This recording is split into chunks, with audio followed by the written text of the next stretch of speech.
do story time. Siyempre, high school, yung mga petty fights kami. Magta-transition tayo.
So today is our Dean's List awarding. Mamaya pang 8:30.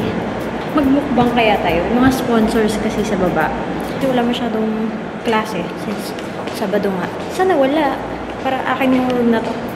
Yay! All to myself. Delicious. Is it pretty? I like it kasi yung cute ng design. Cute. Anyway, hindi ko din alam kung gagawin ko. Hindi ko na alam kung anong gagawin ko for 1 hour. Kanina may kasama ako. Pagtingin ko, wala na akong kasama.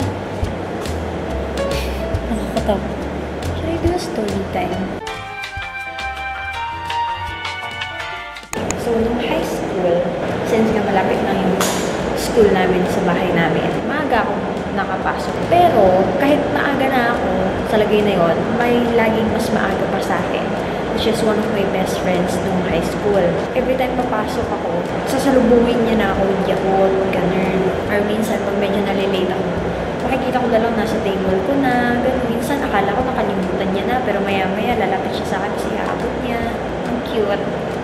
Such a nice memory. Funny thing, syempre, high school, yung mga petty fights kami. So, pag nag-aaway kami, kinabukasan, wala na akong Yakult. Minsan, feeling ko lang dadating ako, ganyan. I-expect pa rin ako ng Yakult. Kahit mag-aaway ako na makikita ko siyang umiinom ng Yakult. Like, as in, feeling ko lang pinapakita niya sa akin na iniinom niya yung Yakult instead of giving it to me. Diba? Bakit nga ba? Comment down below if you were watching. Char. Agreed.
Kita ba?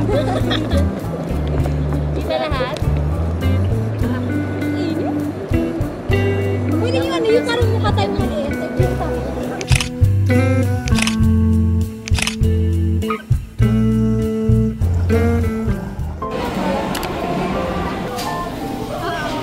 Wow.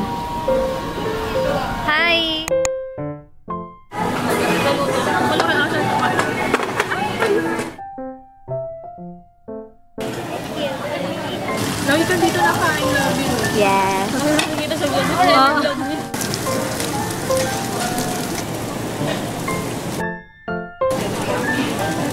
Grabe yung usok. Magiging kambing na ako for today.